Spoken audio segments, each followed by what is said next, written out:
ازتون میخوام یه لحظه تصور کنید تعداد صفحاتی رو از کتاب‌های داستانی که هر روز در سراسر جهان ورق میخوره، انبوه تئاترهایی که هر شب روی صحنه میره، فیلم‌ها و سریال‌های بیشماری که توی سینما و تلویزیون پخش میشه، یا حتی لاف و گزاف‌هایی که توی کافه‌ها و شب نشینی‌ها بین آدم‌ها رد و بدل میشه. No, I don't know. You said it. How do I know? You said I'm funny. How the f*** am I funny? What the f*** is so funny about me? Tell me. باشه. یه بار تو جهنم بواسیر یه شیطون رو دیدم، ولی بعد فهمیدم صورت مادرت بوده. و در یک کلام تصور کنید اشتهای سیری ناپذیر بشر رو برای داستان. Are you out of your fucking mind? People are murdered every day. There's genocide. War, corruption, every fucking day, somewhere in the world, somebody. داستان نه تنها پربارترین و شایعترین فرم هنریه، بلکه رقیب جدی برای دیگر فعالیت‌های ما در ساعات بیداریه. ما به همون اندازه که میخوابیم گوینده و شنونده داستانیم و تازه توی خواب هم به رؤیا فرو میریم. چرا چنین بخش بزرگی از زندگی ما درون داستان‌ها میگذره؟ قصه همه چیزیه که ما داریم. توی این ویدیو قرار درباره همین موضوع صحبت کنیم. اینکه چرا ما به داستان‌ها نیاز داریم و اهمیت و نقش داستان در زندگی چیه. The stories do matter. Stories are much more powerful than statistics. سلام، من محسن هستم و به همراه برادرم احسان اینجا توی هیستوریا درباره تاریخ، سیاست و هنر ویدیو میسازیم. اگه این اولین باره که با هیستوریا مواجه میشید، لطفاً کانال رو سابسکرایب کنید و یه سر به باقی ویدیوهای ما بزنید. با این توضیحات بریم سراغ ادامه بحث. ارسطو توی کتاب اخلاق یه پرسش ابدی داره و اون اینه که چگونه باید زندگی خود را گذراند؟ یه لحظه فکر کنید واقعاً چطور میشه به این پرسش ارسطو پاسخ داد؟ بشر از دیرباز تلاش کرده پرسش ارسطو رو به 4 طریق جواب بده و معنایی برای زندگی پیدا کنه. اون 4 روش فلسفه، علم، دین و هنره. اما واقعاً چند نفر امروزه بجز برای پاس کردن امتحان هگل یا کانت میخونن؟ چه تعداد آدم واقعاً توی فلسفه عمیق میشن و معنای زندگی رو جستجو میکنن؟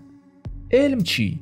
علم که امروزه به نظر میاد مفسر و تبیین کننده اصلی جهان باشه، تعریفی گنگ و پیچیده از زندگی ارائه میده که برای همه به راحتی قابل درک نیست. در حال حاضر کیه که بتونه بدون شک و تردید به حرفهای اقتصاددانان و جامعه شناسان و مخصوصاً سیاستمداران گوش کنه؟ در مورد دین و مذهب چطور؟ چند نفر منکر این گزارن که مذهب توی دنیای مدرن تبدیل شده به یه مش مناسک توخالی و پوچ برای مخفی کردن ریا و تزویر مؤمنان؟ اما در حالی که ایمانمون به ایدئولوژی‌های سنتی و روش‌های بی‌جواب کمرنگ میشه، میتونیم برگردیم به منبعی که هنوز به اون اعتقاد داریم، یعنی هنر داستانگویی. از زمانی که اولین انسان‌ها دور آتیش جمع می‌شدن و قصه شکار روزانه‌شون رو برای همدیگه تعریف می‌کردن، داستانگویی تبدیل به بخشی جدایی ناپذیر از زندگی بشر شد. در حال حاضر هم همونطور که می‌بینیم دنیا در چنان حجم وسیع و با چنان اشتهایی به مصرف فیلم و رمان و تئاتر و تلویزیون مشغوله که با اطمینان میشه گفت هنر داستانگویی به نخستین منبع الهام بشر برای جستجوی نظم و شناخت زندگی بدل شده. از افسانه‌های کهن گرفته تا فیلم‌های سینمایی و سریال‌های امروزی، همه چیز حول یک نیاز بنیادین میچرخه: نیاز به معنا. اینجا چی کار میکنی؟ نشستم. غمگین هستی؟ نه. مریضی؟ آره. دردت چیه؟ یا نیازه. جدی؟ در حقیقت آتش ما برای داستان انعکاسی از نیاز عمیق بشر برای یافتن الگوهای زندگی. چرا که ما زندگی را از طریق داستان هاست که میفهمیم و با داستان هاست که به زندگی شکل میدیم. اما این اشتیاق بی اندازه انسان به داستانها از دید عده‌ای صرفاً نوعی تمایل به سرگرمی تعبیر میشه، نوعی فرار از زندگی به عوض کند و کاو در اون. ولی خب مگه سرگرمی در نهایت چه معنایی داره؟ سرگرم شدن یعنی شرکت در مراسم داستان به خاطر هدفی که به لحاظ عقلی و عاطفی ارضا کننده است. مثلا سینما رو در نظر بگیرید. برای بیننده فیلم سرگرمی مترادف با مراسم نشستن در سالن تاریک سینما و تمرکز روی پرده به منظور تجربه کردن معنای داستان و به همراه اون تحریک عاطفی شدید و حتی گاهی دردناک. و بعد با عمیق‌تر شدن معنای داستان رسیدن به ارضای کامل اون عواطف. اصلاً هم فرقی نداره موضوع داستان چی باشه. تمام فیلم‌ها، رمان‌ها و نمایشنامه‌های خوب در تمام انواع کمیک یا تراژیک با به نمایش درآوردن مدل تازه‌ای از زندگی که از معنای عاطفی و تأثیرگذار نیرو میگیره، بیننده رو سرگرم میکنه. با این تعریف، سرگرم شدن با داستان‌ها نه تنها چیز بدی نیست، بلکه نیازی ضروریه. بنابراین قبول این که بیننده یک فیلم صرفاً در پی خلاص شدن از مشکلات و فرار از واقعیت، در واقع نفی بزدلانه مسئولیت هنرمنده. داستان‌ها از واقعیت نمی‌گریزن، بلکه وسیله‌ای هستند که ما را در جستجوی واقعیت پیش می‌برند. داستان‌ها بهترین تلاش ما برای معنا بخشیدن به هرج و مرج و بی‌معنایی هستیه. داستان‌ها قدرتی دارن که میتونن احساسات ما رو تحت تأثیر قرار بدن، طرز فکرمون رو تغییر بدن و حتی مسیر تاریخ رو عوض کنن.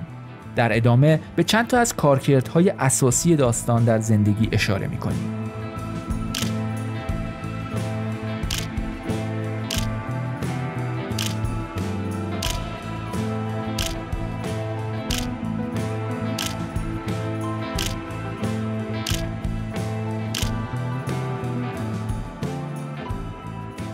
داستان‌ها پلی بین احساس و منطقن.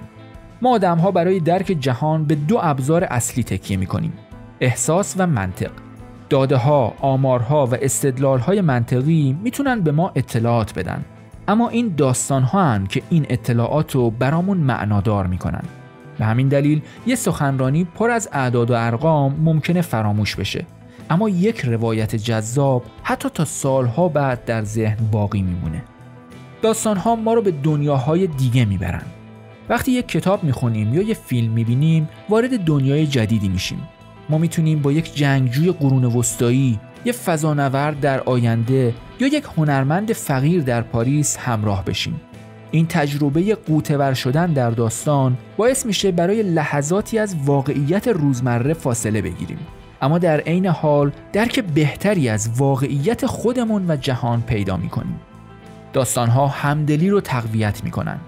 داستان‌ها میتونن ما رو در جایگاه کسانی قرار بدن که شاید در زندگی واقعی هرگز درکشون نمی‌کردیم.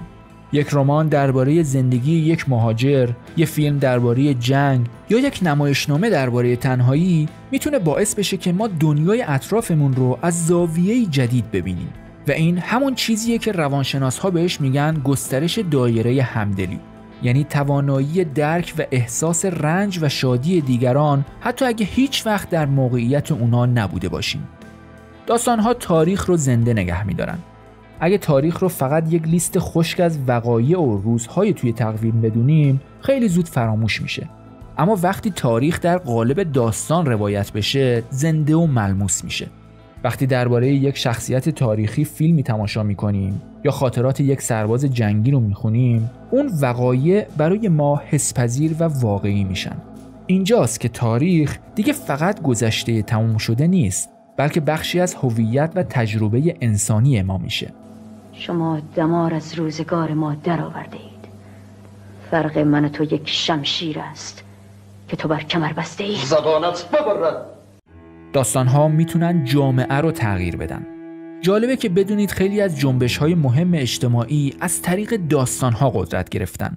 مثلا کتاب کلبه عمو تام نقش بسیار زیادی در لغو بردهداری توی آمریکا داشته که واقعاً شگفت‌انگیزه.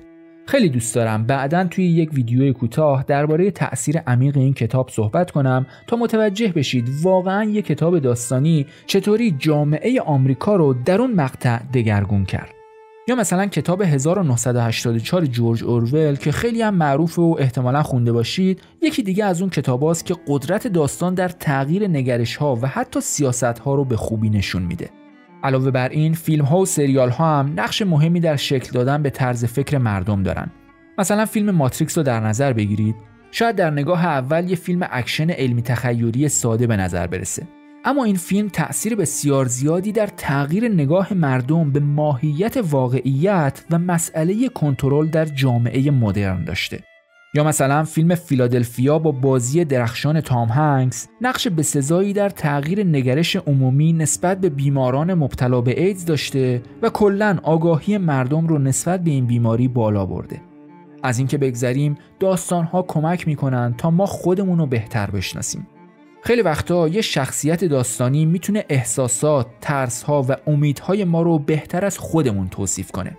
داستان‌ها باعث میشن که ما به درون خودمون نگاه کنیم، زخم‌های قدیمی رو ببینیم و شاید حتی پاسخی برای پرسش‌های عمیق زندگی پیدا کنیم.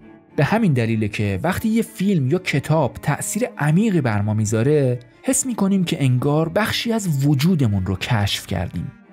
همینجا دوست دارم ازتون یه درخواستی بکنم و اون اینه که آیا تا به حال کتابی خوندید یا فیلمی دیدید که تأثیر عمیق روتون گذاشته باشه، جوری که تکونتون داده باشه؟ لطفاً جوابتون رو توی کامنت ها برامون بنویسید، چون قراره از این به بعد علاوه بر موضوعات تاریخی و سیاسی درباره هنر، مخصوصاً سینما و ادبیات هم ویدیو بسازیم. و شاید برای شروع رفتیم سراغ فیلم هایی که شما دوستان برامون کامنت میکنید. پس به طور کلی باید گفت توی دنیایی که پر از اطلاعات، اخبار و داده‌های بی‌پایانه، داستان‌ها همچنان جایگاه خودشون رو حفظ کردن. چون داستان‌ها چیزی عمیق‌تر از اطلاعات به ما میدن و اون معناست. بدون داستان زندگی از معنا تهی میشه، اتحاد بین آدم‌ها گسسته میشه و تمدن به سمت نابودی میره. من دوست داشتم توی این ویدیو بیشتر درباره افول داستان و تأثیرات مخرب یک جامعه بی داستان صحبت کنم. اما تصمیم گرفتم به جای یه سری اشارات جزئی و گذرا ارجاعتون بدم به یک فایل ویدیویی از آقای دکتر آرش حیدری. در فضایی که نفس قصه گویی از بین بره، بدیهیه که شما انبوهی آدم افسرده حال داشته باشید. آقای حیدری توی این سخنرانی با نگاه به یکی از مقالات والتر بنیامین به خوبی نشون میده جامعه‌ای که از داستان تهی شده نمیتونه رنج‌ها و دردهاشو بیان کنه و اصطلاحاً دچار فقر تجربه شده باید منتظر چه عواقب دهشتناکی باشه. چون حقیقت اینه که ضعف در داستانگویی و بیان تجربه موجب سقوط و انحطاط اجتماعی میشه. لینک این ویدیو رو توی توضیحات گذاشتیم و پیشنهاد میکنم حتما این ویدیو رو تماشا کنید. در نهایت ازتون ممنونم که تا انتهای این ویدیو با ما همراه بودید. لطفاً برای حمایت از ما ویدیو رو لایک کنید و از طریق دکمه شیر برای دوستانتون هم بفرستید. همین کار کوچیک شما واقعاً کمک بزرگیه به ما. و در آخر این که یادتون نره فیلم یا کتابی که روتون تأثیر گذاشته رو برامون کامنت کنید. دمتون گرم و تا ویدیو بعدی فعلا.